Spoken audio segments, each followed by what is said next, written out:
Good morning, everybody. Mr. Pace. I want to welcome the Hillers and all you folks out there in TV land. Okay, so I want to talk about something called SDA regulations. SDA regulations are a set of regulations and guidelines for special districts through the Special District Association. Ann Terry is the director, as far as I know. Ann Terry's a nice lady, and I've had some discussions with her over time about things, and I've been able to get and obtain documents about how board meetings are supposed to run, how things are supposed to be done. Woodmen Hills is not doing it. They're not following pretty much any guidelines. They're using hand-picked and cherry-picked comments out of the rules and regulations, and that's not the entire board. That would be just one person. You know that person is Troy Dwayne Stinson. Well, I can come up with a couple of euphemistic comments, but it's really not relevant because people are saying that if I use those comments, they shy away from what I have to say. Let me explain to you what I'm going to tell you. Your bills are going to go up. How many times have I been wrong? Not about that. And you know that I always bring the proof and the truth. What you need to do is go look at the budget, where they're cutting and slashing everything like a fire sale. That's not it. Then what you need to do is go and read a copy of the audit, this most current audit. In my favorable opinion, because it's my opinion, but you know I've done my homework, okay? People are saying that the cost of this rec center expansion is only going to be $1.2 to $1.4 million. No. If you remember correctly, it was Troy and the board that wanted almost $5 million, and they were going to hit you with a mill levy and raise your taxes.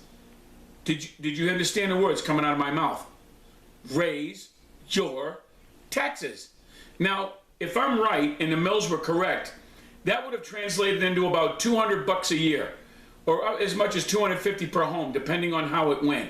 Because you know it varies by home, so that's why the scale's kind of unusual. And that was based on the information that I worked with a guy that does economics and basically how mills work. Okay, so I want you to understand, okay, that if that's something that's acceptable to you because you have these highfalutin rich houses and people apparently have money to throw good to bad here, well, then that's fine. Then you enjoy paying higher taxes. I, like a lot of other people, have an income to live on. And as they chip away at that income little by little by little, you really just don't notice it. But over time, it creeps up on you. The bills are 40... Let me make sure I got this right. If I go back and look at my bills now to when I got here, they're about 40% higher for the same amount of water. 40. That's not a joke. The base bill now is about $155. That's not a joke. When I first got here, $120. That's not a joke. Yeah, things do go up. Here's the problem.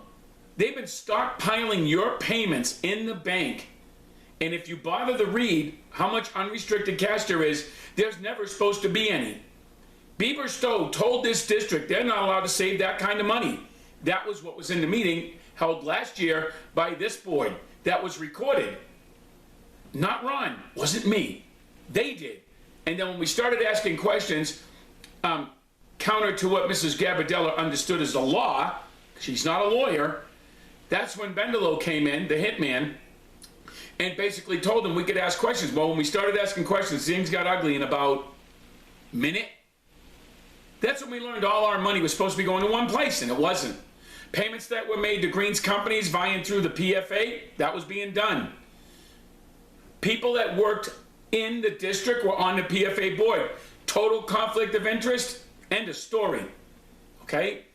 That's why when I tell people that things are going on that are going on, no. When they said that the PFA has not filed tax returns, absolutely illegal, because they are still, according to the Internal Revenue Service, a live and operating organization. So right now, they're in violation of federal tax codes. Not Ron. Not me. I filed my taxes, and I'm sure you did too. Well, Ron, what are you getting at? Well, here's what I'm getting at. We have the president of the board who's basically hijacked the district for his own personal purposes, and it's all been done because you voted for it. So now what's going to happen is they're going to vote to spend your money and save the money to build the rec center. No. Beaver Stowe told him that he couldn't do it. I'm going to get the recording because I have to go fish through the thousands of recordings I have. But I also have another friend that was there that did the same thing. Then, when you hear the recording, you will not like it. Eric Stowe told the board of directors they cannot save the money to finance that building. That's not what they're here to do. They're not supposed to be charging us any more than what it costs, and I think it's 125% of what the bonds require, and that's it. What's going on is they've saved up so much money that instead of paying off the debt and lowering your bill, put it in the bank. No. And that's what Eric Stowe was basically explaining to him. You can't do that. But he didn't get a chance to see the audits. I was at last year's audit. It was a slobber knocker, and I was at the one before that. So what you have is a group of individuals that you voted for that will not adjust the bills down or give you a refund because they're not subject to Tabor. They get to keep your money and do whatever they want with it. Now, I could come in here and make jokes about that and say some things and make comical comments, but it's really not a joke. It's very serious. But apparently you're not taking me serious if I do that, so now that's why I'm not going to do that. Troy Stinson, from all accounts, has hijacked the board. That's not a joke. Okay? They're not following SDI guidelines. The lawyer's not following SDI guidelines. And now that you know he was a hitman brought in here by Benjamin Green, what does that tell you? It should tell you all you need to know because Troy Stinson didn't want to get rid of him. End of story. What does that tell you? That's clear and convincing evidence to me that there may now be a connection to Benjamin Green again. Because he not only had a meeting with the engineers prior to the election, or right after the election was over, prior to his swearing in, but he also had one with Lynn Bliss, the mastermind behind the whole damn thing, right? And then what did he do? Cozied up to Ted, or Ted cozied up to him because Ted looked like a deer in the headlights at that first meeting. I recorded it. Now, what has happened?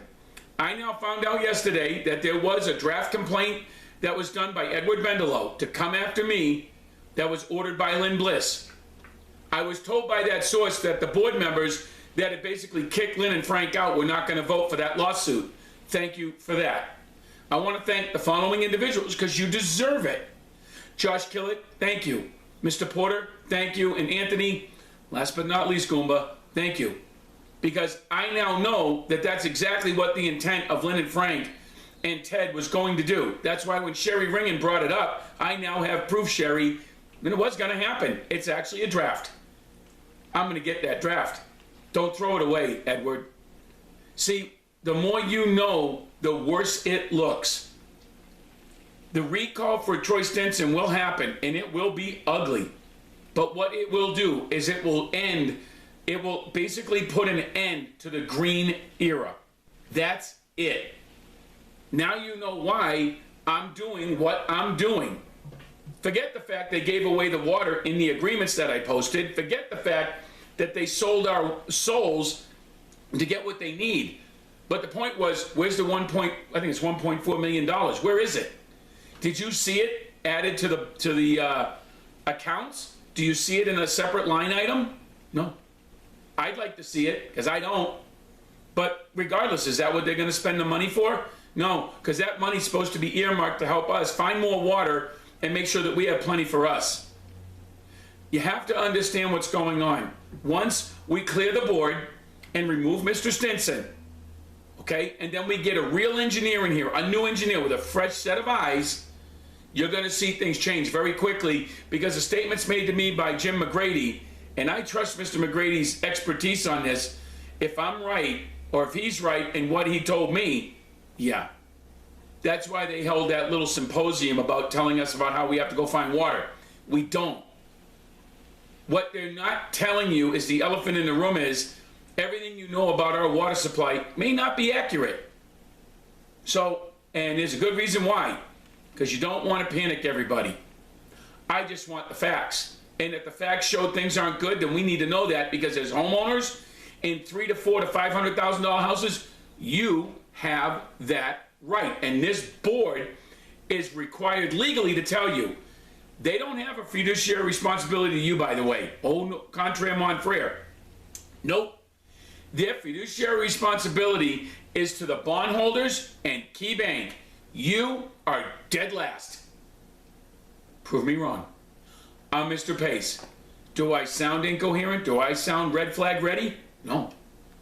But now you need to understand what's going on, because they can't even conduct a meeting pursuant to SDA guidelines, and we have a petulant child at the head of the table who isn't going to take shit from you or me or anybody else.